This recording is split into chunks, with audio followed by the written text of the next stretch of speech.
You're welcome back to the Great Academy, where today I'm looking at Service Firm Accounts, chapter number 6, and we're going to commence with lecture 6.1, and we're going to introduce the question on Service Firm Accounts, have a chat about it, and then read through the question. Now, Service Firm Accounts, I suppose, are first cousins of farm accounts and club accounts. Very rarely will you see any two of these three questions in an exam paper, although it has happened once in the last 10 years or so. They can come up with a 60-mark question or a 100-mark question. So we're going to look at a 100-mark question. Obviously, if you can do a 100-mark question, you can do a 60-mark question as well. Now, the other thing about service firm accounts is that one thing to remember with a service firm is you are not buying and I suppose selling goods. Okay, you're providing or selling, if you like, a service. So as such, you will not have a trading account. Now, if the service will say that's involved, which you'll see in the next question, we'll just say it would be a fitness center. If there's a kind of what we would call a special purpose activity going on, that special purpose activity may involve the buying and selling of goods of some kind, and you may have a separate trading account going for that activity. But in the normal course of events, for instance, services are provided by a dentist, a doctor, accountants, solicitors, and all those. Really, all you will have is some form of an operating statement, i.e. it's a profit and loss account or an income and expenditure account. Now, but like all businesses, you're there to make money. The objective is to make profit. And, you have to prepare accounts on that basis. So let's have a look at a question. And the question you have there is on page 40 of your booklet.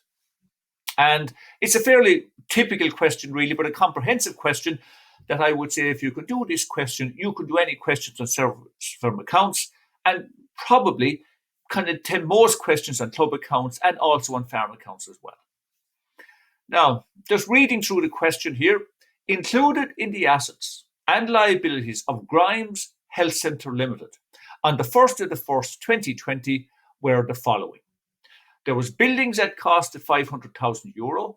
There was equipment at cost of €90,000. There was fixtures and fittings at cost €30,000. There was a stock of health food for sale, €2,500. Stationery €550. Heating oil €360, and health shop debtors €500. So it would appear as though this health centre is also running a health shop. So we may have to prepare a trading or some sort of a trading profit and loss account for the health shop, but we'll see as we get on later in the question. Creditors for supplies to the health centre, €1,600. Clients' fees paid in advance, €6,200. So if you like, people who are our clients who are part of the health centre have paid us fees in advance. So we have to watch that. Is that an asset or is it a liability? Now, investments, €250,000. Now, there's no percentage in front of the investment. So if you like, that does make life easier that we don't, if you like, have to work out a figure receivable. Okay, whatever we receive, that's our figure, and that goes straight into the income and expenditure. The authorised share capital is €1 million, and the issued share capital is €700,000. So that's fine. Now, all fixed assets have 2 years accumulated depreciation on the 1st of the 1st, 2020. So if we are doing a statement of capital at the start of the year, we must actually reflect the depreciation that has happened, for 2 years. Now, like any business, you have a receipts and payments account, which is effectively the cash book of a business. On the debit side here, you have all the receipts, the money coming in, and on the credit side, you have all the payments, money going out. So in this scenario, you have the current account balance, $3,260. Well, that's a debit balance. That's the money they have in the bank account. Effectively, that's an asset at the start of the year. There were shop receipts, €72,000. So they are running a shop.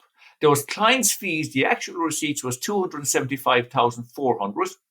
And there was interest on investments of €7,500. The payments they paid laundry, $3,020. They paid for stationery, $2,050. Light and heat, 2,510. A new extension of 140,000. Well, if that's a fixed asset, by the way, that's not an expense. So that will have to be added to our buildings that we had at the start. There was wages and salaries, 68,250. There was purchases for the shop of 33,900.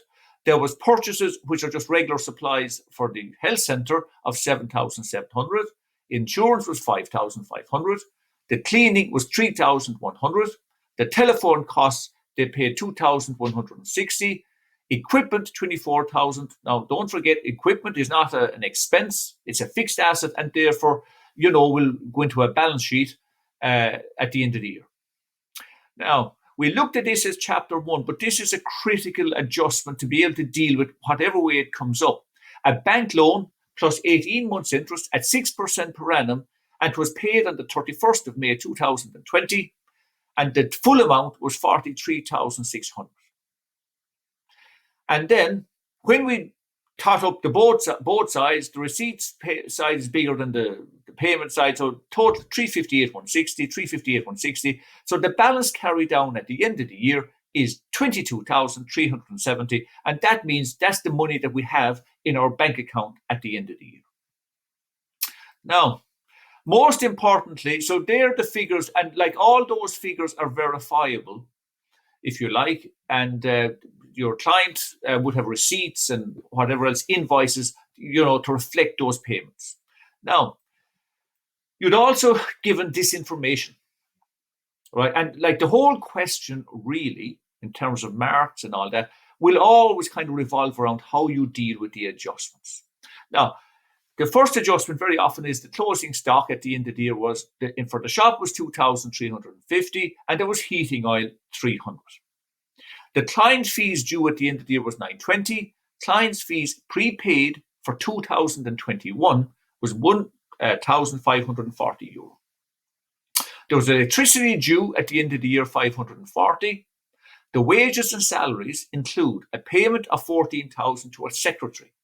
It is estimated that 30% of this salary, 200 of the light and heat, 1,000 of the insurance, and 500 of the telephone is attributable to the shop. Depreciation is to be provided as follows. Buildings, 2% of cost for the full year. Equipment, 10% of cost for the full year. And fixtures and fittings, 15% of cost for the full year. Okay, we can deal with that. The creditors for the supplies to the health centre were 2,560. Now, the buildings are to be revalued at 900,000 euro, and that happens, and this is always critical, it happened at the end of the year. So when we're depreciating the buildings, we'll depreciate it on the old value for the full year, and that's the figure that will go into the profit and loss account. And then at the end, we'll do the revaluation where we increase the value of the buildings and also transfer out all the depreciation that has been charged, including this year, into a revaluation reserve account. Number 8, the closing bank figure does not take into account a cheque received from a client which was lodged but subsequently dishonoured by the bank. The amount of the cheque was 400 euro.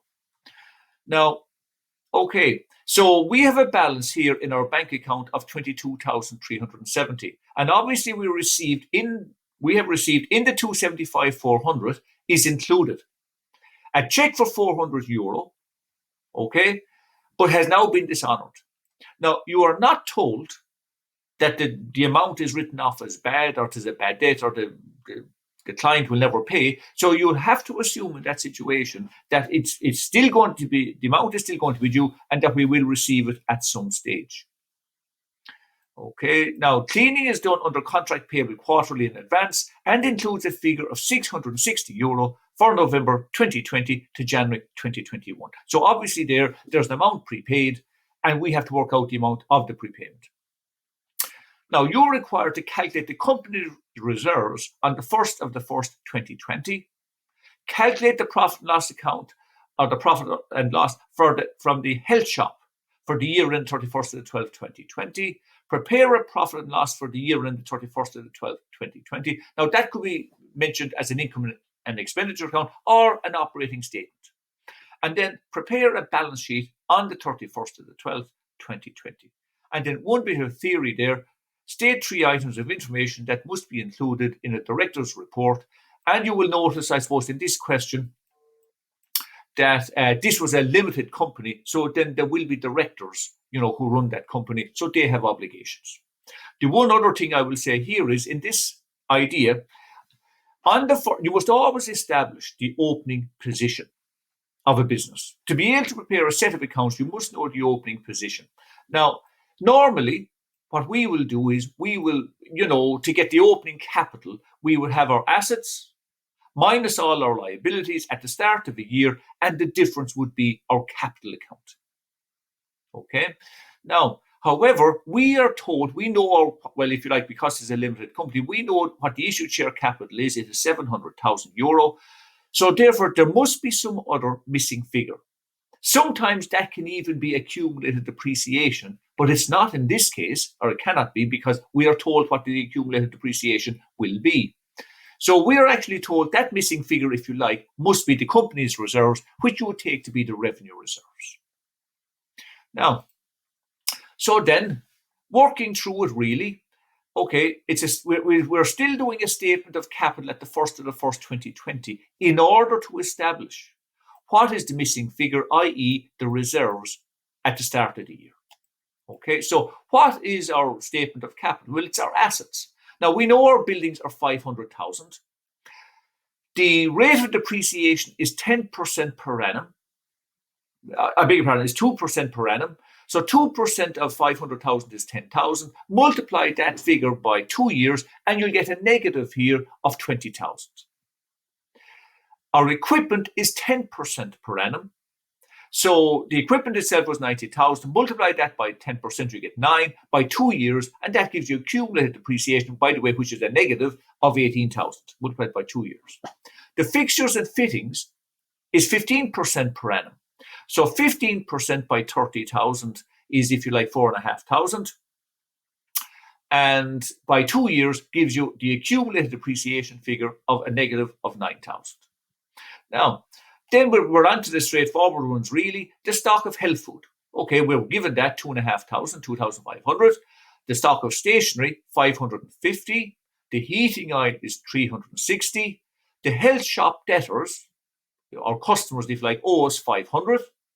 The investments were 250,000, and not forgetting our opening bank balance of 3,260. Now, a mistake that students quite often make, if you haven't practiced it or you're not sure what you're doing, quite often students will put in the issued share capital up under assets. And it's never that. Your issued capital, if you like, if you keep your business separate from its owners, it's what the business, or it's part of what the business owes the owners. The owners have pumped in that much money, 700,000, and if you like, it's a debt now that the business has to its shareholders. So anyway, there are your assets, and that comes to 830,170. And then we have our liabilities. Now, like we say, a lot of liabilities are obvious. The creditors, for example, are 1,600. Clients' fees in advance. It's like income prepaid. Income prepaid is always a liability because your clients have paid you, so you now owe them the use of your facilities, so you are indebted to them. It's a liability of 6,200. The issued capital is €700,000. And then the last thing, and we mentioned this, is this idea. Can you break up the loan, first of all? Can you break up this figure into a loan and interest? And then can you further break up the interest into what was due at the start of the year and what applies to this year? Now, just looking at this figure here, it's a bank loan and 18 months interest at 6%. Okay? Well, if it's 6% per annum, the interest therefore would be 1 year and a half, 18 months. So 6%, 9% would represent the interest. So therefore, that 43,600 represents 109%. Now, we'll come to the working in that now, and I have it there as working number 9. So to work out the amount of the loan, it is 100 over 109 times 43,600. So the amount of the loan itself was 40,000. The interest therefore must be 43,600 minus 40,000, and that gives 3,600. Now, how much of it, if you like, it's probably easier to go, how much of it must have applied to this year? Well, if it was repaid, as it says it was, on the 31st of the 5th, 2020, 5 months of that payment applies to this year. So therefore, 5/18 multiplied by the 3/6 is 1,000, which therefore means the remainder, the 13/18, which is 2,600, must have been due at the start of the year. So when we come on, our loan therefore is 40,000, and our loan interest due at the start of the year was 2,600. The fact that they were paid on the 31st of May meant, if you like, both of those were liabilities at the start of the year, and we therefore have to include them in our statement of capital. And when we add our liabilities together, we get 750,400. We take that from our total of our assets, and that gives us reserves figure of 79,770. And now we have our opening position, and if you like, our assets, which are 830,170, and our liabilities, which are all these figures here, plus our reserves. So we're starting from a balanced position. Now, we were then asked to prepare Part B, calculate the profit and loss account for the health shop for the year ended the 31st of the 12th, 2020. Now, what we're doing there is essentially preparing a trading profit and loss account for the shop. So, how do we do it? Well, essentially, it's a health shop profit and loss account for the year ended the 31st of the 12th, 2020. Now, we have our health shop sales. So if we look at it, we got shop receipts of 72,000. However, we were told of those receipts, we had debtors who owed us 500, if you like, at the start of the year, if you like, since last year. So the actual sales that relate to this year are our shop receipts 72,000 minus the 500 because that related to last year. So when we're doing our sales, and if you like, I'll just show you there in working 10. One second, I'll move myself over here. The receipt 72 minus the debtors, the amounts due, I suppose, at the start of year 500, and that gives us the figure to go into the profit and loss of 71,500. So our sales are 71,500. Now, our opening stock was 2,500. I'm doing the cost of sales now for the shop, was 2,500. Our purchases were 33,900. That's a straight purchases figure there, 33,900. And that gives us 36,400. Take away the closing stock of 2,350, and that gives us 34,050. That's our cost of sales for the shop. So therefore, the gross profit the shop was making was 37,450. Now, then we come on to our expenses. Okay, now we were able to work out, if you like, the secretary's wages. We were told in the question, and I'm just looking at it here, that 30% of the 14,000 was payable to the secretary. So very simply, 4,200 secretary's wages goes in here. The light and heat, 200 of it applied to the shop, comes in here. 1,000 of the insurance applied to the shop, 1,000 here. And 500 of the telephone bill also applied to the shop. So therefore, when we add up the expenses, then that comes to those four figures there, add to 5,900. And that gives us a shop profit of 31,550. Now, that's quite a simple profit and loss account for the shop. Now, you don't necessarily have to prepare a cost of sales, but anytime you have an opening and closing stock and a purchases figure, it is probably always or very often simpler to do so. You could do that cost of sales, if you like, as a working and just have the cost of sales for the shop and just put it in as an expense along with these figures here. But I think at this stage we're used to producing a cost of sales in the trading account and there's no harm to show it here. Either is acceptable. So now that is the end of this lecture. In the next lecture, I will go on and I will do as requested just to show you. We will then go on and do the profit and loss account proper and then do the balance sheet and look at the theory. So thank you for watching this Grade Academy lecture on service firm accounts, lecture 6.1, and I'll see you again in lecture 6.2. So for the moment, thank you very much, and thank you for watching.